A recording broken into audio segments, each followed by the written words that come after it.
అరవింద్ గారు నిజామాబాద్ పార్లమెంటు సభ్యుడిగా ఆయన ఇచ్చినటువంటి మాటను నిలుపుకోవడం కోసం కంటిన్యూస్ గా కేంద్ర ప్రభుత్వం మీద ఒత్తిడి తీసుకొచ్చి అనేక సంవత్సరాలుగా ఉన్నటువంటి కోరికలు తీర్చాలి అని పట్టుబట్టి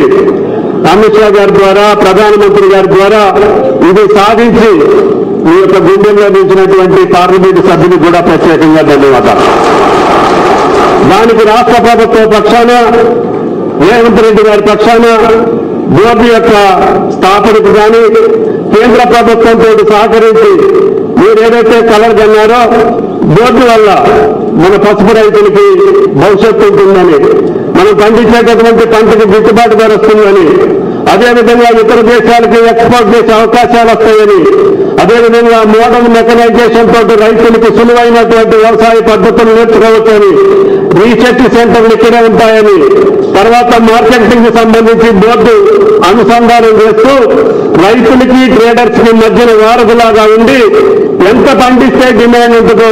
అంతటికే పరిమితం చేసి పసుపు రైతు నష్టపోకుండా ఉండేదానికి ఈ పసుపు బోర్డు యొక్క కార్యక్రమాల్లో ప్రధానంగా భావించాలి అని చెప్పి బోర్డు అధ్యక్షునికి రేపు నియమించబడేటటువంటి పూర్తి స్థాయి బోర్డు సభ్యులకు కూడా విజ్ఞప్తి చేస్తూ అమిత్ షా గారి యొక్క మోడీ గారి యొక్క సహకారంతో పసుపు రైతులే కాదు తెలంగాణ రైతాంగానికి కావలసినటువంటి అన్ని సహాయ సహకారాల్ని కేంద్ర ప్రభుత్వం మేము అడిగింది కడువుగా కొన్ని సహకారాలు అందిస్తుంది. దానికి ముందు భవిష్యత్తులో కూడా రైతాంగానికి సంబంధించినటువంటిది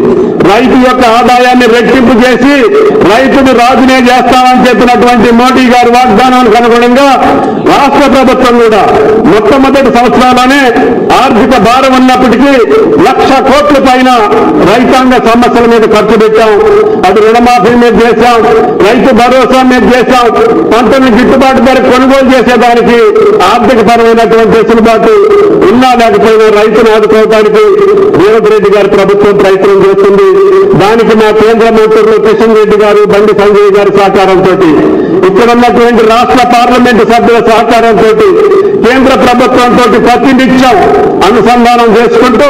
కేంద్ర ప్రభుత్వం సహకారాలతో తెలంగాణ రైతులు లాభం చేయడానికి వ్యవసాయ శాఖ అదేవిధంగా కోఆపరేటివ్ శాఖ పరంగా కోఆపరేటివ్ శాఖ కూడా అమిత్ షా గారి మంత్రిగా ఉన్నారు కాబట్టి మన రైతులకి భవిష్యత్తు ఉంటుందని చెప్పి ఆశిస్తూ ఈ అవకాశం ఇచ్చినటువంటి పసుపు రైతులకి సాధించినటువంటి ఎంపీ గారికి పోరాటం చేసినటువంటి ప్రతి ఒక్కరికి కూడా ధన్యవాదాలు తెలియజేస్తూ ఈ పుణ్య కార్యక్రమానికి ఈ యొక్క భరతమాతకి పసుపు ప్రాణాన్ని దిద్దేటటువంటి ఈ పసుపు పంటకి దివ్య ఔషధమైనటువంటి పంటకి భవిష్యత్తుని కల్పించినటువంటి కేంద్ర ప్రభుత్వానికి అమిత్ షా గారికి మోడీ గారికి ప్రయత్నం చేసిన ప్రతి ఒక్కరికి కూడా ధన్యవాదాలు తెలియజేస్తూ సెలవు తీసుకుంటున్నా. జై హింద్.